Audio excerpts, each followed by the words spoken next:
France Culture, les matins d'été, Quentin l'a fait. Le Rassemblement national est arrivé hier soir en tête du premier tour des élections législatives avec une avance significative sur le nouveau Front populaire en deuxième position.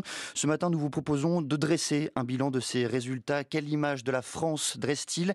Et de penser les bouleversements politiques si le Rassemblement national poursuivait sa progression. Pour cela, je reçois trois invités. Dina Cohen, bonjour. Bonjour. Vous êtes journaliste chargé du Parlement à l'opinion. À vos côtés, Gilles Finkelstein, bonjour. Bonjour. Vous êtes secrétaire général de la Fondation Jean Jaurès. À vos côtés également, Étienne Ollion. Bonjour. Bonjour. Vous êtes chercheur au CNRS, professeur associé à l'École Polytechnique. On va peut-être commencer avec vous, Gilles Finkelstein. Ça fait quelques semaines que vous travaillez, que vous commentez des études d'opinion nombreuses. Alors, sans vous titiller, est-ce que cela correspondait à ce que vous aviez prédit? Assez largement. Assez largement. Peut-être que la spectaculaire progression de la participation va encore un peu au-delà de ce qui était prévu, ce qui montre que quand les Français perçoivent qu'il y a un enjeu, ils vont massivement voter. Pour le Rassemblement national, c'est une vague, la confirmation de la vague des européennes. Si on continue d'essayer simplement de qualifier pour chaque bloc, pour ensemble, pour le bloc présidentiel, c'est un affaissement, mais ce n'est pas un effacement. Et pour le nouveau Front populaire, c'est une progression si limitée qu'elle finit par ressembler à une stabilisation. J'ajoute un dernier mot, c'est que nous sommes aujourd'hui pas seulement dans un entre-deux tours, nous sommes presque dans un entre-deux jours.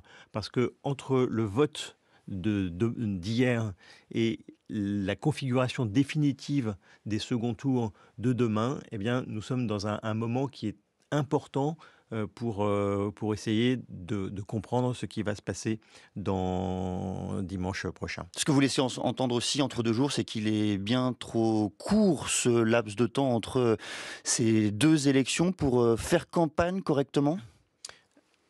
Le laps de temps, je crois, a été beaucoup trop court entre les deux élections, c'est-à-dire entre le Les 9 européennes. juin et le 30 juin, premier tour des élections législatives. Et de ce point de vue-là, je pense que chacun a ressenti combien, du point de vue démocratique, cette campagne était insatisfaisante, obligeant tous les partis à improviser des alliances, des candidatures et des programmes. Après, l'entre-deux tours, il est toujours aussi court, c'est toujours une semaine pour les élections législatives. D'ailleurs, il y a des pays dans lesquels c'est 15 jours, c'est 15 jours pour l'élection présidentielle, ça ne serait pas complètement idiot, mais chez nous, c'est une semaine. Et quand c'est une semaine, ça veut dire que c'est d'ici demain, 18 heures, que se fait le dépôt définitif des candidatures. Et donc, comme il y a un nombre historique de triangulaire, c'est aujourd'hui et demain que tout se joue.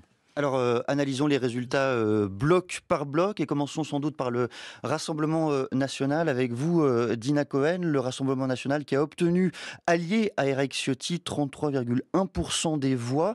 Comment est-ce que vous le qualifiez? Comment est-ce que vous analysez ce résultat et cette progression? Je pense que le terme de vague, en effet, est tout à fait à propos. C'est ce que le Rassemblement national espérait, c'est ce que le camp présidentiel redoutait. Le terme de vague est à propos parce que les députés macronistes sortants, notamment, l'ont vraiment senti sur le terrain pendant 3 semaines, donc ce laps de temps extrêmement court, trop court pour démonter techniquement un programme. Pendant ce laps de temps, les macronistes ont constaté une vague de colère, de mécontentement sur le terrain, à laquelle ils ont souvent ils n'ont pas su apporter des réponses et ils n'ont pas su l'analyser. C'est-à-dire que pour beaucoup de députés, la colère qui était en face d'eux, qui était exprimée, ne trouvait pas d'explication claire. Ils n'ont pas réussi à analyser cette situation. Et donc finalement, la vague qu'on a vue aux européennes se confirme pour cette élection. Et les macronistes se retrouvent finalement à n'avoir plus que comme objectif d'empêcher la majorité absolue, puisqu'ils sont effacés en termes de groupe majoritaire, ce qui aujourd'hui est une certitude. Le camp macroniste ne sera plus le groupe majoritaire à l'Assemblée. Est-ce que, Étienne Ollion, comme on l'a beaucoup dit, beaucoup entendu par le passé pour tenter d'expliquer ce vote Rassemblement national, est-ce que ce vote-là est encore un vote de défiance et de contestation? Ce qu'on voit très clairement avec le scrutin d'hier, qui a connu un taux de participation élevé, c'est que on a un vote qui n'est plus un vote protestataire. On a un vote d'adhésion. Alors, il ne faut pas nier le fait que lors d'une élection comme celle-là, avec la dynamique qui était celle du président du Rassemblement national lors de l'élection européenne, ils avaient le vent dans les voiles et donc d'une certaine manière, ils ont profité de cet élan-là et donc ils ont aussi pour eux l'attrait de la nouveauté. Mais enfin, il est évident que ce n'est pas simplement un vote protestataire. Donc de ce point de vue-là, le Rassemblement national n'est plus un parti marginal. Gilles Kulkstein. Oui, peut-être pour compléter l'analyse, le score est un score historique. Je crois qu'il y a deux évolutions majeures. Il y a une évolution sociologique que l'on avait déjà perçue aux élections européennes. C'est que ce qui constituait, notamment pour l'élection présidentielle, une sorte de plafond de verre pour le Rassemblement national qui était l'électorat senior. Ce plafond de verre-là a été brisé et que maintenant, dans cette élection, comme aux européennes, le RN fait un score significatif chez les plus de 60 ans et même chez les plus de 70 ans. Et le deuxième est pour une élection législative, je crois que c'est l'élément le plus important, c'est l'évolution territoriale, c'est-à-dire le nombre de circonscriptions dans lesquelles le Rassemblement national a pu se qualifier pour le second tour. Quand on regarde l'évolution, en 2012, le RN ne se qualifie que dans 59 circonscriptions. 2017, 42 circonscriptions de plus, on arrive à 121. 2022, 87 circonscriptions de plus, on arrive à 208. Et là, entre 2022 et 2024, c'est 239 circonscriptions de plus et on arrive à 447. Et donc, c'est cette extension-là et un chiffre qui était dans le Figaro d'aujourd'hui, donc on est pour l'instant dans les premières analyses, mais il semble que le Rassemblement national soit en tête dans nettement plus de la moitié des circonscriptions. Étienne Ollian. Simplement pour compléter ce que vient de dire Gilles Kulkstein, on est aussi dans des territoires où le Rassemblement national n'avait historiquement pas beaucoup de présence. On pense à l'ouest de la France, on pense au Finistère, on pense au Calvados, on pense à des territoires comme l'Ardèche et qui aujourd'hui en fait sont des endroits où on retrouve parfois en tête le candidat du Rassemblement national. Alors il y a deux aspects, il y a une implantation locale et puis il y a aussi cette dynamique qui venait de l'élection présidentielle et qui aurait pu être anticipée par toutes les personnes qui lisent un peu de sociologie, de sciences politiques, mais il est certain qu'il y a une implantation qui s'est faite et qui se fait sur l'ensemble du territoire. Et ce qui frappe par ailleurs, au-delà des pourcentages, au-delà même de ces résultats, c'est le nombre, c'est la progression du nombre de voix du Rassemblement national en comparaison de 2022. 2 ans en comparaison de 2022, c'est plus 10 600 000 personnes qui ont voté pour le Rassemblement national. C'est 2,5 fois plus, Dina Cohen. C'est une donnée extrêmement nouvelle qui change tout, puisque historiquement, quand la participation des élections était haute, ça signifiait que les extrêmes avaient plutôt des scores bas.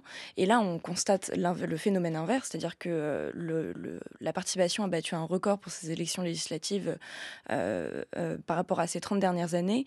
Et le Rassemblement national s'en retrouve extrêmement élevé.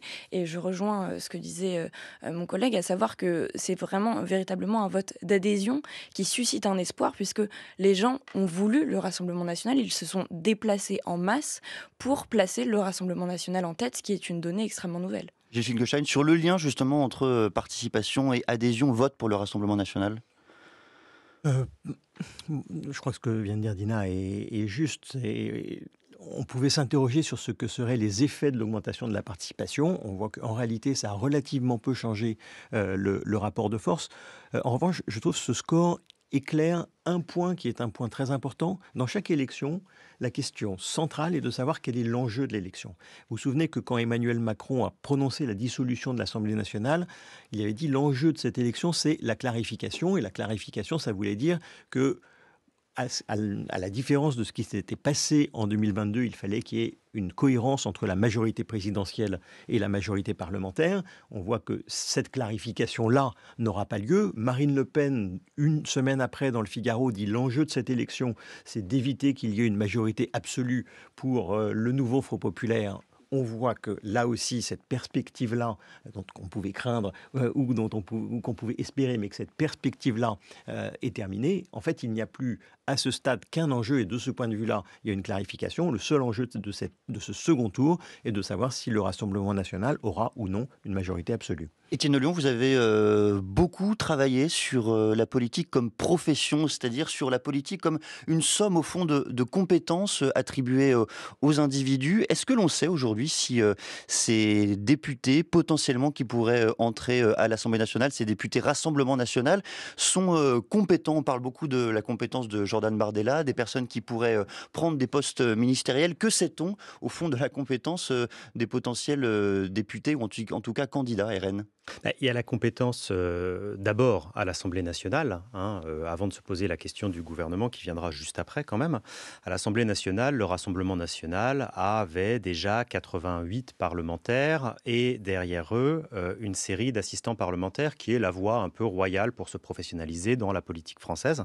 Et donc de ce point de vue-là, je pense que assez facilement, et d'ailleurs certains étaient candidats, on va avoir des personnes, des élus RN qui vont arriver et qui connaîtront les codes de l'Assemblée. Alors ça n'empêche pas des difficultés ponctuelles. D'ailleurs, on les a vues pendant cette élection avec des candidats, l'un qui était visiblement placé sous curatelle, donc qui ne sera pas éligible, d'autres qui n'avaient pas été, comme on dit aux États-Unis, vetted, dont le profil n'avait pas été surveillé en détail et donc qui avaient laissé sur les réseaux sociaux toute une série de propos à teneur raciste ou antisémite. Mais de manière globale, je pense qu'à l'Assemblée nationale, il n'y aura pas trop de difficultés pour le Rassemblement national pour fonctionner. Au gouvernement, ça va être autre chose parce qu'il va falloir à la fois tenir s'ils avaient une majorité. Encore une fois, je pense qu'il faut vraiment dire si cette semaine, c'est l'enjeu de la semaine. S'ils avaient une majorité, il faudrait à la fois mettre des personnes au gouvernement et mettre des personnes à l'Assemblée. Or, le fonctionnement du Rassemblement national lors de ces 2 années, c'était de ne faire parler que quelques personnes et de mettre en sourdine les propos des autres de manière à lisser l'image du groupe. Et ça, c'est pas quelque chose qui va développer les compétences. Ce qui fait que ceux qui sont à l'Assemblée, s'ils partaient au gouvernement, laisseraient une Assemblée peut-être un petit peu dépeuplée en compétences. Dina Cohen, on va parler d'un autre bloc avec vous en quelques mots, celui de la majorité. Alors cette Ex-majorité. ex-majorité, bien sûr. Il va falloir s'y habituer. Et aujourd'hui, ce n'est pas un effondrement cependant qu'on observe. Et même quand on regarde en valeur absolue le nombre de voix entre 2022 et aujourd'hui, il y a plus de monde qui ont voté pour l'ex-majorité présidentielle qu'en 2022. Oui, absolument. C'est vrai que l'effacement n'est pas total. On voit que la stratégie du sursaut a quand même fonctionné dans une certaine mesure, notamment dans certaines régions. Je pense à l'ouest de la France, où le Rassemblement national a été extrêmement fort aux européennes et où l'on retrouve quelques fiefs macronistes qui résistent, avec des terres de modération qui font leur retour pour ce scrutin.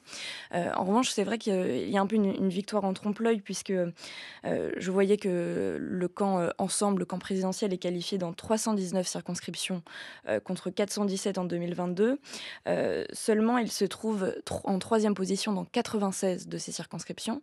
C'est-à-dire que dans nombre de triangulaires où le Rassemblement national va être en tête, la majorité présidentielle qui finalement sauve les meubles, va devoir se retirer pour justement faire barrage au Rassemblement national. Donc c'est vrai que les chiffres sont à prendre avec des pincettes, puisqu'on va voir jusqu'à demain que finalement un certain nombre de candidats vont devoir se désister. Gilles Finkelstein, vous êtes d'accord avec cette analyse? En quelques mots, au fond, les désistements vont être défavorables à l'ex-majorité présidentielle? Oui, alors j'avais utilisé la formule, c'est pas un effondrement, c'est un affaissement. C'est pas un effondrement, je crois que ce qui vient d'être dit est juste, c'est-à-dire quand on regarde le nombre de voix de suffrage au premier tour, la majorité ou l'ex-majorité résiste à peu près. Maintenant, quand on regarde, par exemple, le nombre de circonscriptions dans lesquelles le bloc présidentiel est en tête, 2017 dans 437 circonscriptions, 2022 202, là il y en a à peu près 80. Donc on voit c'est le premier signe de l'affaissement. Le deuxième, il sera mécaniquement dimanche prochain.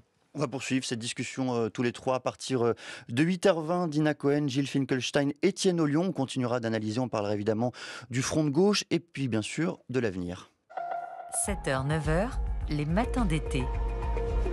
Quentin l'a fait. Avec Dina Cohen, elle est journaliste chargée du Parlement à l'opinion. Avec Gilles Finkelstein, il est secrétaire général de la Fondation Jean Jaurès. Et avec Étienne Ollion, il est chercheur au CNRS, professeur associé à l'école polytechnique. Gilles Finkelstein, vous avez levé le doigt à plusieurs reprises pendant la chronique de Jean-Louis Marie. Vous avez souhaité réagir. Oui. Disruption, disait Jean-Louis Marie. Choc, salvateur, choc. À l'évidence, salvateur, c'est là où je trouve qu'on commence à avoir quelques éléments. Pour le pays, sans doute pas, mais pour le macronisme, puisque c'était ça l'objet de votre chronique, on avait 350 députés macronistes en 2017. Pour donner vraiment des chiffres très simples, 250 en 2022, on en aura vraisemblablement moins de 150. Donc Emmanuel Macron n'a pas seulement dissous l'Assemblée nationale, il a dissous le macronisme par la même occasion. Et le mot de vitesse, je crois, est un mot très important, c'est que je crois que la principale erreur d'analyse du président de la République est d'avoir pensé, en partant d'une idée juste, qui est que de plus en plus, les électeurs adaptent leur comportement en fonction de l'enjeu, du mode de scrutin, de l'offre des élections. Mais de penser qu'en l'espace de 3 semaines, le comportement électoral pouvait être radicalement différent, là, il y avait, je crois, ce qu'on appelle en droit administratif, erreur manifeste d'appréciation. Est-ce que l'autre erreur peut-être du président de la République, Dina Cohen, c'est d'avoir sous-estimé la capacité de la gauche à s'unir comme elle est parvenue à le faire en quelques jours? Oui, absolument. Pendant 2 ans, depuis les élections législatives de 2022, le pari des députés de la majorité, c'était de dire le jour où il y aura une dissolution, ce sera le jour où la gauche sera fracturée, parce que c'est pas possible de repartir en campagne s'il y a union.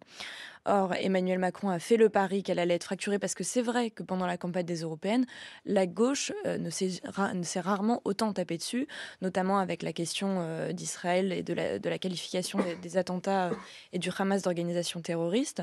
Donc, en effet, la gauche était fracturée, mais c'était totalement sous-estimer ces divisions que de croire qu'elle n'allait pas s'unir face à un péril de l'extrême droite aussi haut qu'il l'a été pendant les européennes.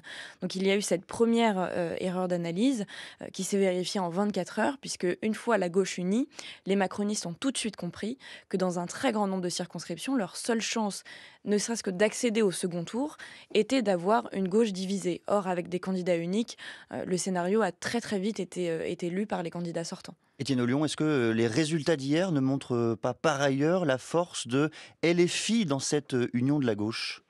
Je ne sais pas, LFI a été très bien investi, ça c'est sûr, c'était l'état des négociations, même si le PS a réussi au terme de la semaine de négociation, réaugmenter le nombre des personnes investies. La force de LFI, non, elle ne me paraît pas évidente. Non, je pense que ce qu'on a vu en fait dans les semaines passées, et ce qui va à la question qui se pose à l'heure actuelle, c'est revenir par la fenêtre un vieux concept qui avait disparu ou qu'on n'entendait plus beaucoup, c'est celui de front républicain. On entendait depuis quelques années, au contraire, l'arc républicain qui avait un périmètre tout à fait différent puisqu'il permettait de mettre les extrêmes, ce signe égal qu'on mettait à distance. L'arc républicain permettait aussi de tirer quelques flèches contre la gauche du côté du camp de la majorité quand il était nécessaire. Or, cette semaine, ce qui va se poser comme question, c'est vraiment la question de la résurgence ou de l'abandon définitif, ou en tout cas pour longtemps, de ce front républicain qui visera justement au désistement. Et comme le disait Stéphane Robert tout à l'heure et toutes les interventions du service politique, la semaine le camp présidentiel est un petit peu mal à l'aise avec ça. On a entendu Édouard Philippe qui appelait un nini, et de l'autre côté, et c'est significatif à mon avis en fin de soirée, Gabriel Attal qui fait entendre une autre voix, puisqu'il a finalement dit qu'il fallait ne donner non seulement aucune voix au Rassemblement national, mais aussi il a ouvert la porte à une espèce de discussion ouverte et franche qui devrait amener à des désistements. Alors, Gabriel Attal a-t-il les moyens d'imposer cette ligne-là? Ça, c'est difficile à savoir, mais en tout cas, je pense que c'est la discussion de cette semaine. Le Premier ministre Gabriel Attal qui a appelé effectivement au devoir moral pour empêcher le Rassemblement national d'avoir une majorité absolue. Gilles Finkelstein, comment est-ce qu'on explique qu'une partie de la majorité, notamment Gabriel Attal, soit passée du nini pendant cette première partie de campagne à, au fond, il faut faire barrage, pour reprendre cette expression éculée, au Rassemblement national? Je crois que ça tient tout simplement au fait que l'enjeu réel de cette élection a fini par apparaître de plus en plus clairement, et que pendant toute la... Il ne le voyait pas auparavant? Où il ne voulait pas le voir, où il pensait que parce que c'était le premier tour, il fallait être dans un autre jeu, dans une autre rhétorique, mais toute la campagne du premier tour s'est faite autour du renvoi dos à dos de l'extrême gauche et de l'extrême droite, y compris jusque dans la lettre que le président de la République a écrite aux Français 8 jours après le premier tour, où le bloc du nouveau Front populaire, c'était LFI et ses alliés. Donc il y a eu cette volonté de renvoi dos à dos, et à un moment, la question se pose de savoir quel est l'enjeu. Et quand l'enjeu apparaît aussi clairement, les positions évoluent. Le problème, c'est que toute la campagne s'est structurée autour de ça et que pour les partis, ça peut arriver, c'est pas si facile, mais ça peut arriver de changer de position en aussi peu de temps. Est-ce que ça produit des choses sur les électeurs ? Ça, c'est l'enjeu de la semaine qui vient. Dina Cohen. Oui, je crois que très concrètement, il faut avoir en tête que la stratégie qui était réfléchie dans le camp présidentiel, c'était de taper davantage sur le Front populaire que sur le Rassemblement national, en partant du principe que c'était le seul bloc qu'ils pouvaient peut-être affaiblir, parce qu'ils avaient en tête que le vote du Rassemblement national était trop ancré. Or, aujourd'hui, alors on voit une première main tendue de la part de Gabriel Attal qui suspend le décret sur l'assurance chômage, mais qui l'a quand même porté jusque-là, donc ça arrive un petit peu tardivement. Et donc on en arrive à demander à des électeurs sur lesquels on a tapé pendant 3 semaines en disant que ça n'était que de l'extrême gauche et en niant le fait qu'il y avait des forces modérées dans ce bloc, à un renversement de l'analyse en ajoutant à ça le fait que vous allez avoir des électeurs qui vont devoir, par exemple, voter pour Gérald Darmanin, voter pour Elisabeth Borne qui a porté le texte sur l'immigration. Vous allez avoir des configurations où les électeurs de gauche qui ont déjà fait barrage en 2017 et en 2022 ne vont rien voir d'automatique dans cet appel à aller soutenir des candidats de la majorité qui ne leur ont fait aucun cadeau, encore moins puisque tout le camp présidentiel n'appelle pas à faire les mêmes désistements dans l'autre sens. Jean Lémarie. On a beaucoup dit avant le premier tour que bien des électeurs étaient perdus, étaient égarés.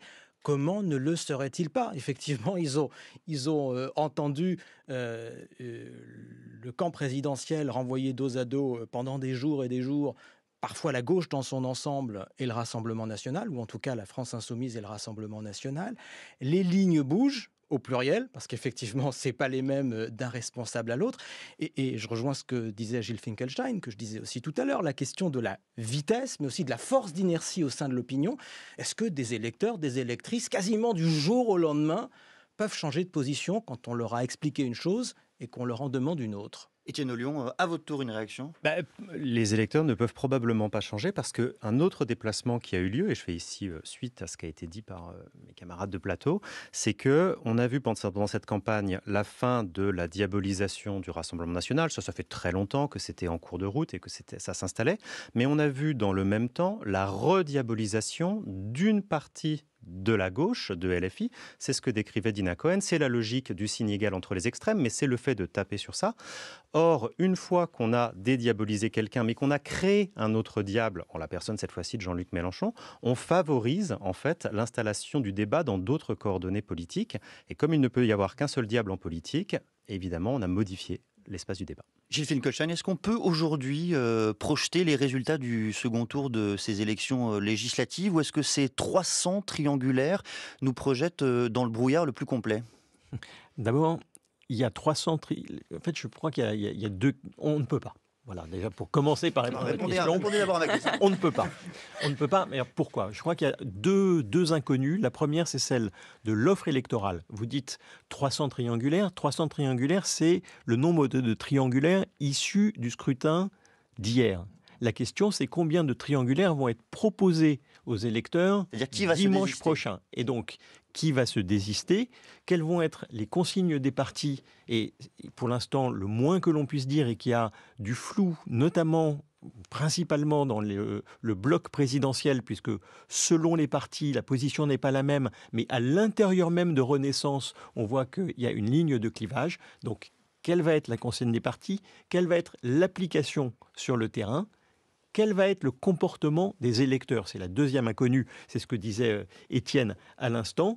Quand on regarde ce que projetaient les électeurs avant le premier tour, on voit qu'il y avait, disons, deux diables et que, en gros, quand on était un électeur des Républicains, on considérait que le principal diable, c'était le nouveau Front populaire. Quand on est un électeur d'ensemble, c'était plutôt le Rassemblement national, mais les choses étaient équilibrées. La question, c'est est-ce que ce qui s'est passé dimanche va avoir un impact ? Je vous donne un exemple précis. J'étais très frappé quand on interrogeait les Français sur leurs pronostics, de voir à quel point les électeurs d'ensemble, comme les électeurs du nouveau Front populaire, sous-estimaient de manière considérable la possibilité d'une majorité absolue pour le Rassemblement national. 3% chacun. Bon, là, on est face à une nouvelle réalité. Est-ce que cette nouvelle réalité, avec la nouvelle offre électorale, produit quelque chose ou pas. C'est de ça que va dépendre le résultat. Et donc, aujourd'hui, on ne peut pas répondre à votre question. Merci bien. Alors, Stéphane Robert. Je crois que, une manière d'expliquer la grande confusion qui règne dans les consignes de vote, notamment au sein du camp présidentiel. Il faut repartir de ce qu'a voulu faire Emmanuel Macron en décidant cette dissolution. Il estime qu'il peut élargir sa majorité au centre, en quelque sorte, en réintroduisant un enjeu avec les législatives, un enjeu de pouvoir. C'est à qui va-t-on confier le pouvoir? Et ce que dit Macron à travers cette décision de dissolution, c'est vous avez d'un côté le RN au pouvoir, ce serait une catastrophe, et de l'autre côté, le Front populaire, avec notamment la France insoumise, et ce serait là aussi une catastrophe, voter pour les candidats responsables qui sont capables de gouverner le pays. C'est ça. Le message de la dissolution, il est là. Or, le résultat d'hier soir, c'est un échec total de cette stratégie-là et de cette décision qu'il a prise. Et du coup, il n'est plus question de repousser aux deux extrêmes. Ça ne marche pas. On l'a vu avec ce premier tour. Et donc, du coup, c'est là qu'on a une confusion totale dans le message délivré par les tenants du camp présidentiel. Édouard Philippe d'un côté qui dit ni le RN ni LFI. On a Gabriel Attal qui dit on verra. Et puis Bayrou qui dit on fera au cas par cas. En fait, ce qui est acté, c'est la défaite d'Emmanuel Macron, la défaite de la stratégie d'Emmanuel Macron. Et puis là, chacun s'interroge, qu'est-ce qu'on fait maintenant? En gros, c'est ça. Et la grande confusion dans le message délivré sur les consignes de vote, c'est ça. C'est qu'est-ce qu'on fait maintenant? Et personne ne sait. Personne n'a la réponse. Étienne Nelon, qu'est-ce qu'on fait maintenant? C'est la question que se poseront les électeurs sur le terrain. Est-ce que la sociologie politique permet de comprendre si, au fond, les consignes de vote ont un impact sur l'électorat? Alors, les études sont assez ambiguës. Ça fait partie des domaines dans lesquels on a des résultats qui sont toujours assez dépendants du contexte et donc il n'y a pas de grande leçon à retenir. On sait que dans les moments de haute attention médiatique et politique, ça peut fonctionner à condition que les appels soient unanimes. C'est-à-dire que si le camp présidentiel aujourd'hui parlait d'une voix très claire en disant on va faire un front républicain, on ne va pas laisser l'extrême droite arriver au pouvoir, ça pourrait avoir des effets d'entraînement. À moins de cela, il est assez probable qu'une partie des électeurs, la semaine prochaine, restent chez eux, que ce soit des électeurs du Nouveau Front populaire ou des électeurs du centre, parce que ça n'est pas leur élection. Dina Cohen, ce que montrent par ailleurs les résultats des élections d'hier, c'est la tripartition persistante du champ politique. Est-ce que le risque majeur, peut-être que court le pays, les institutions, c'est l'impossibilité de l'exécutif, au fond, à gouverner? Oui, absolument. Si le Rassemblement national n'a pas de majorité absolue, on ira vers une ingouvernabilité du pays. Pas vraiment avec 3 blocs, ou du moins 2 blocs largement dominants et un bloc central, parce qu'il faut bien avoir en tête que la majorité sortante ne va pas être le premier groupe d'opposition. Ça va être une force presque d'appoint, et ça va vraiment être un très gros changement de logiciel, y compris pour les macronistes sortants. Donc on va en effet vers une possible ingouvernabilité. On voit que certains, comme Édouard Philippe, continuent d'avoir cet espoir d'une coalition qui irait de la gauche mitterrandienne à la droite, mais à nouveau, on rejoint ce qu'on avait dit sur le fait de demander le report des voix des électeurs de gauche. Comment aller demander à des forces modérées que vous avez caricaturées pendant 3 semaines en disant qu'elles étaient elles-mêmes des extrêmes, comment aller leur demander ensuite de partager un accord de gouvernement pour finalement aller secourir Emmanuel Macron? Ça semble totalement inaudible. Donc je pense qu'en effet, si le Rassemblement national et le Nouveau Front populaire n'ont qu'aucun des deux camps n'a la majorité absolue, il se peut qu'on aille vers une situation de blocage. Jean Lémarie. J'ai un gros point d'interrogation également sur l'existence, la pérennité, la solidité de ce bloc central. On continue les uns et les autres à parler de tripartition. Je pense que les lignes sont tout à fait encore en train de bouger. Et ce que disait aussi Gilles à l'instant sur les divisions très fortes au sein de la majorité et au sein même de Renaissance montre que les situations futures des prochains mois aujourd'hui ne sont pas acquises du tout.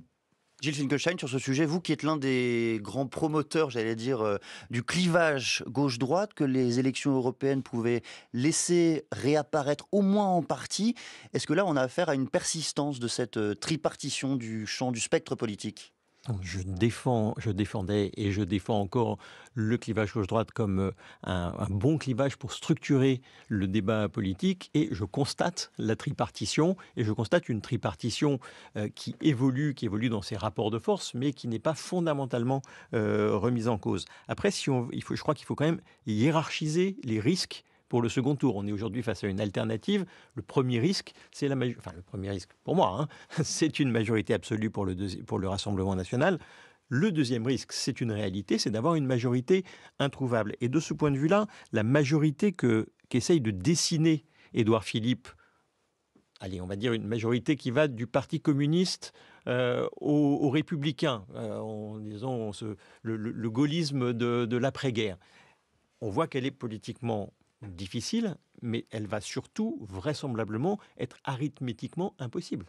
C'est-à-dire que le total des députés LFI et Rassemblement national formeront une majorité, je ne dis pas une majorité positive, mais une majorité de blocage. Donc, nous rentrons dans l'inconnu. Comment ça se passe ? Eh bien, tout à l'heure, je disais, je ne sais pas pour la majorité absolue. Eh bien, je ne sais pas non plus ce qui va se passer. Et en réalité, je crois que personne ne peut savoir. On aura plusieurs blocs, mais on aura beaucoup de groupes parlementaires. Et donc, eh bien, il faudra faire confiance à l'imagination et au sens des responsabilités. Dina Cohen. Sans compter le fait que les macronistes qui vont revenir seront quand même des candidats qui auront gagné exclusivement sur leur nom, qui seront totalement détachés d'Emmanuel Macron, si ce n'est contre Emmanuel Macron. Et rien ne dit qu'ils vont vouloir à nouveau faire un groupe Renaissance. Alors déjà, les trois groupes, Renaissance, Modem, Horizon, il n'y a aucune garantie sur le fait qu'Horizon puisse à nouveau faire un groupe et le Modem non plus. Et il n'est pas dit qu'un Sacha Houlié, par exemple, qui est en tête dans sa circonscription et qui a toujours été une voix forte et très libre de la majorité, est-ce qu'il va rentrer dans le rang d'un nouveau groupe Renaissance ? C'est absolument pas certain. Il peut y avoir aussi des mouvements internes qui compliquent encore plus la donne. Étienne Ollion, vous rentrez d'Italie, vous êtes allé observer ce qu'est l'arrivée de l'extrême droite au pouvoir, les politiques mises en place, mises en œuvre. Exercice impossible, en quelques mots, qu'est-ce que vous y avez observé ? Oui, j'étais parti en Italie parce qu'on dit souvent de l'extrême droite que ce fameux parti en France qui se vend comme étant le parti de la tradition nationale, mais qui serait l'héritier de personne, on dit qu'on n'a pas essayé. Donc je me suis dit, je vais aller voir en fait dans d'autres pays comment s'installe l'extrême droite et ce qu'il se passe quand elle arrive au pouvoir. Et de ce point de vue-là, le cas de Giorgia Meloni, Fratelli d'Italia, ce parti qui est le descendant en ligne pointillée du mouvement social italien, d'un mouvement qui se revendiquait du fascisme.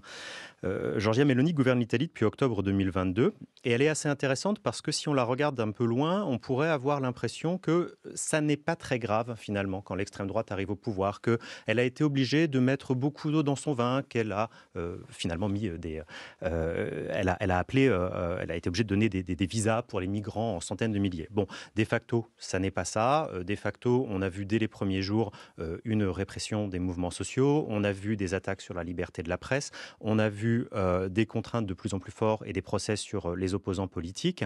Et puis, aujourd'hui, Giorgia Meloni est en train d'essayer de changer la Constitution de manière à pouvoir avoir beaucoup plus de pouvoir, parce qu'il faut rappeler que l'Italie a des contre-pouvoirs très forts par rapport à une 5e République qui est une 5e République faible en contre-pouvoir. Des indices donc et des risques pour l'avenir. Merci beaucoup à tous les trois d'être venus ce matin au micro des matins d'été de France Culture. Dina Cohen, je rappelle que vous êtes journaliste chargée du Parlement à l'opinion. Gilles Finkelstein, secrétaire général de la Fondation Jean Jaurès. Étienne Ollion, donc chercheur au CNRS, professeur associé à l'école Polytechnique. Je remercie également Jean Lémarie et Stéphane Robert d'être restés en studio. Il est 8h41.